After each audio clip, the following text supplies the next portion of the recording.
Summarizing is a critical post-reading skill for all learners. Sometimes the words summarize, retell, and recount are used interchangeably, but they all mean slightly different things. Retelling is a literal recount of the text, using the author's words. Retelling builds memory skills. Recounting is a literal recount of the text, using the learner's own words. Recounting builds memory skills and demonstrates a basic understanding of the text. Making a summary is a higher-order comprehension skill.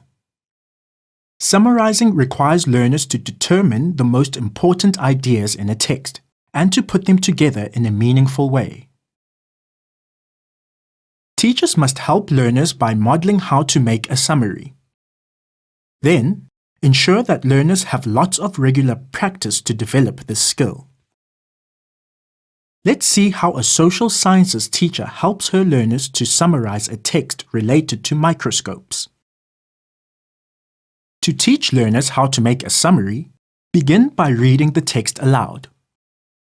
Please follow in your books as I read. Our eyes allow us to see some small things.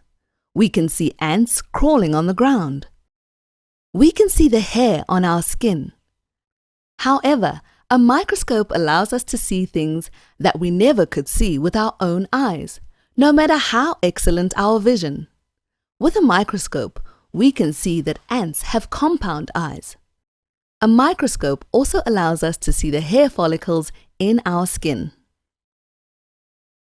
Next, identify the big idea of the text.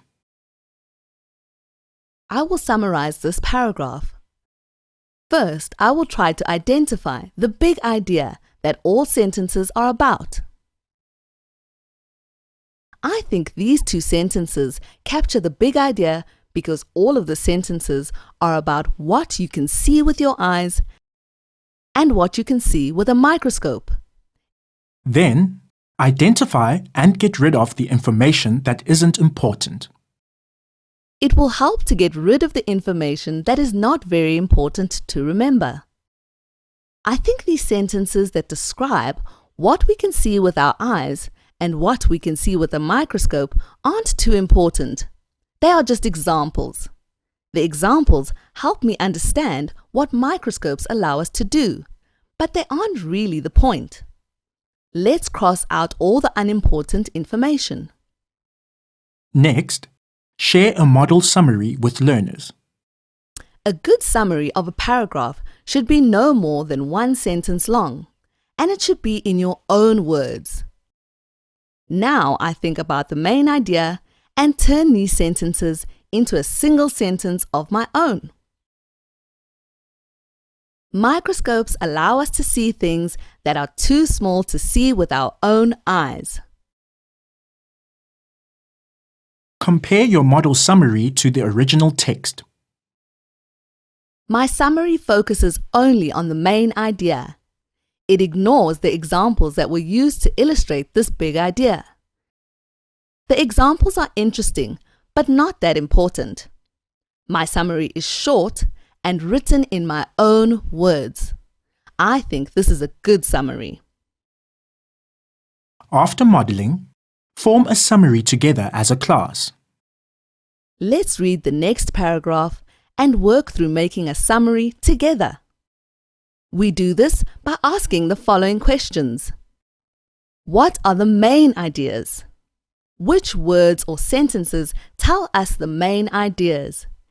And what information is irrelevant or unnecessary? Finally, ask learners to summarize independently. Now that I've shown you how to summarize and we have made a summary together, I want you to summarize the last paragraph on your own. Remember, summarizing is a high-order comprehension skill that requires learners to read, understand, analyze, and synthesize text. Help learners by teaching them to work through the following steps. First, read the text. Second, identify the big idea of each paragraph or section. Third, identify and get rid of information that isn't important. Next, put the important ideas together. Then, write your summary. Finally, compare your summary to the original text.